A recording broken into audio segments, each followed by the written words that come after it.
பக்தர்களுக்கு வணக்கம். கோடி வரங்களை தரும் தஞ்சாவூர் கோடியம்மன் வரலாறு. தஞ்சை மாவட்டத்தில் வீற்றிருக்கும் அருள்மிகு கோடியம்மன் தஞ்சையின் எல்லையில் காவல் தெய்வமாகவும் இருக்கின்றார். அற்புதம் நிறைந்த கோடியம்மன் தோன்றிய வரலாறு என்னவென்பதையும், சோழ மன்னரின் நாட்டை கைப்பற்ற வேண்டும் என்று எண்ணி எதிரி நாட்டு அரசரான சத்ருகோபன் திட்டமிட்டு போருக்கு வந்தபொழுது, சத்ருகோபனுடன் போரிடும் அளவிற்கு போதிய நிதிநிலை இல்லை என்று வருந்திய சோழ மன்னரை எவ்வாறு கோடியம்மன் காப்பாற்றினார் என்பதையும் நாம் தெரிந்து கொள்ளுவோம். அழகாபுரியில் முனிவர்கள் நாட்டு நலனுக்காகவும் மக்கள் நலனுக்காகவும் யாகம் செய்தார்கள். இந்த யாகம் நல்ல முறையில் பூர்த்தி அடைந்தால் நம் கீர்த்தி அழியும், அதன் பிறகு யாரையும் அதிகாரம் செய்ய முடியாது என்று அஞ்சிய தஞ்சன் என்பவனின் அசுர படையினர் யாகத்தை அழித்தார்கள்.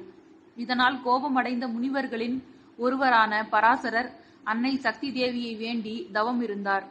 முனிவரின் தவத்தை ஏற்ற அன்னை ஆதிபராசக்தி, கவலை வேண்டாம், அந்த அசுரனை வீழ்த்துவோம் என்று கூறி அசுரனை போர்க்களத்தில் சந்தித்தார். ஆதிபராசக்தி அன்னை மகாசக்தி சாந்த சுரூபியாக இருக்கும் பொழுது பச்சை நிறத்தில் இருந்தார். போர் தொடர்ந்து நடந்து கொண்டே இருந்தது. அசுரனான தஞ்சனை அழித்தாலும் இறந்த பிறகும் மீண்டும் மீண்டும் உயிர் பெற்று வந்தான். இப்படியே இந்த அசுரன் கோடி தடவை உயிர் பெற்றான். அம்மனும் அந்த அசுரனை அழிக்க கோடி அவதாரங்கள் எடுத்தாள். பொறுமை இழந்த ஆதிபராசக்தி கடும் கோபம் அடைந்தாள். இதனால் அம்மனின் பச்சை நிற மேனி சிகப்பாக மாறியது. இனி அவன் பிறவி எடுக்காதபடி வீழ்த்தினாள். தன் அழிவை உணர்ந்து கொண்ட தஞ்சன் இறக்கும் பொழுது கோடியம்மனிடம், தாயே, என்னை மன்னித்து விடுங்கள், கோடி அவதாரங்கள் எடுத்து என்னிடம் தாங்களே போர் செய்த இந்த இடத்திற்கு தஞ்சன் என்கின்ற என் பெயராவது நிலைக்க அருள் புரியுங்கள் என்று கேட்டுக்கொண்டான். அம்மனும் அசுரனின் விருப்பப்படி தஞ்சன் ஊர் என்று அழைக்கும்படி முனிவர்களிடம் உத்தரவிட்டார். தஞ்சன் ஊர் என்ற பெயர்தான் இப்பொழுது தஞ்சாவூர் என்று மாறியது. மகாகாளி அசுரனை அழிக்கும் முன்னர் பச்சை வண்ண நிறத்தில் தோன்றியதால் பவழக்காளி என்ற பெயரும் அன்னைக்கு உண்டு. அன்னைக்கு கோடி அவதாரங்கள் எடுத்து அசுரனை அழித்ததால் கோடியம்மன் என்று அழைக்கப்பட்டாள். இந்த கோடியம்மன் சோழ மன்னனுக்காகவும் கோடி அவதாரங்கள் எடுத்தார் என்ற தகவலும் இருக்கின்றது.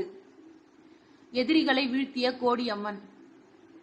சோழ நாட்டில் போதிய மழை இல்லாததால் விவசாயம் இல்லை. இதனால் உணவு பஞ்சம் ஏற்பட்டது. வறுமையும் தலைவிரித்தாடியது. அந்த நேரத்தில் சோழ நாட்டை ஆண்டு வந்த சோழ மன்னருக்கும் உதங்கன் என்ற ஒருவனுக்கும் மோதல் இருந்தது. இதனால் உதங்கனை நாட்டை விட்டு வெளியேற உத்தரவிட்டார் அரசர். இதனால் ஆத்திரமடைந்த உதங்கன் சோழ அரசனின் எதிரியான எதிர்நாட்டு அரசன் சத்ருகோபனிடம் சேர்ந்து கொண்டான். தற்பொழுது சோழ நாட்டில் மழை இல்லை. அதனால் வளமின்றி நாடு வறுமையில் இருக்கின்றது. இதுதான் சமயம். சோழ நாட்டின் மீது படையெடுங்கள், வெற்றி உங்களுக்குதான் என்று எதிரி நாட்டு அரசன் சத்ருகோபனிடம் சொல்லி சோழ மன்னருடன் தனக்கு இருந்த முன் விரோதத்தால் பழி தீர்க்க திட்டமிட்டான் உதங்கன். உதங்கன் சொல்வதும் சரிதான் என்று சத்ருகோபனும் சோழ நாட்டை கைப்பற்ற வந்து கொண்டிருந்தான். இதை கேள்விப்பட்ட சோழ மன்னர், நாடே வறுமையில் இருக்கும் இந்த நேரத்தில் போர் செய்ய வருகிறானே சத்ருகோபன், இது முறையா என்று கலக்கமடைந்தார். தன் மன வருத்தத்தை வசிஷ்ட முனிவரிடம் கூறினார் மன்னர். அஞ்சாதே, நீ கோடியம்மனை வணங்கு, நிச்சயம் உனக்கும் உன் நாட்டுக்கும் அவள் காவல் இருப்பாள் என்று கூறினார் முனிவர். கோடியம்மனை மனதார நினைத்து வழிபாடு செய்தார் சோழ மன்னர்.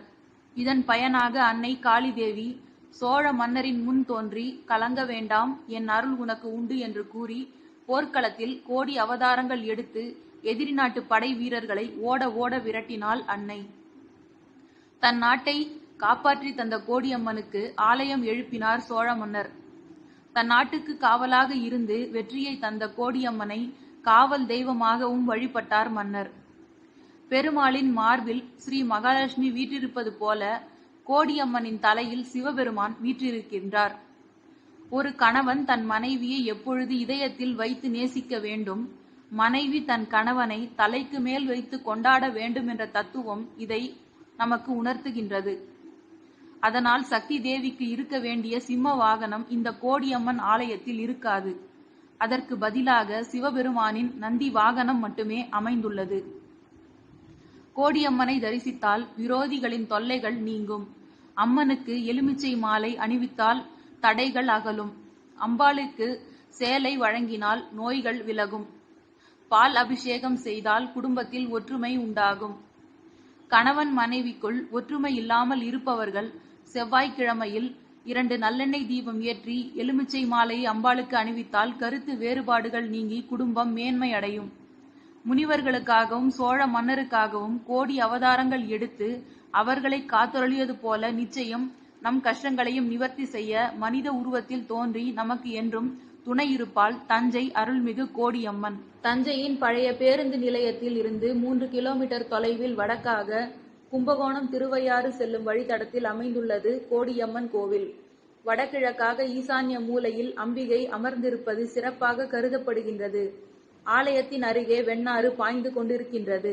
கோவில் அமைப்பு: இந்த ஆலயத்திற்கு ராஜகோபுரம் இல்லை.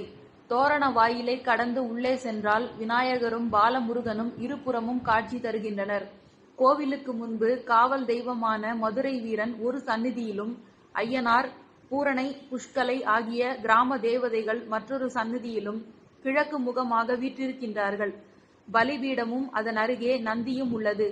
இந்த தல அன்னை சிவசக்தி ரூபம் என்பதால் நந்தி வாகனமாக இருக்கின்றது. மகா மண்டபத்தின் உட்புறம் அரக்கர்களை அழித்த அம்பாள் எடுத்த அவதாரமும் போர் நிகழ்வுகளும் அழகிய வண்ணங்களில் ஓவியமாக தீட்டப்பட்டு கண்களை கவருகின்றன.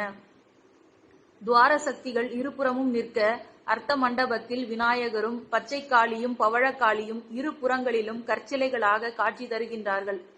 அபிஷேகம் என்றால் இவர்களுக்குத்தான். உள்ளே கோடியம்மன் வெற்றி தேவதையாக அமர்ந்த கோலத்தில் அருள்பாலிக்கின்றாள். வன்னி மரத்தினை பீடமாக கொண்டு முழுவதுமே சுதையினால் ஆன அன்னை சிவப்பு திருமுகம் காட்டி திரிசூலத்தை கீழே பாய்ச்சியபடி 8 கரங்களுடன் அருள்மழை பொழிகின்றாள். திருமண தடை நீங்கவும் மகப்பேறு கிடைக்கவும் பெண்கள் இந்த தல அன்னையை வழிபாடு செய்கின்றார்கள்.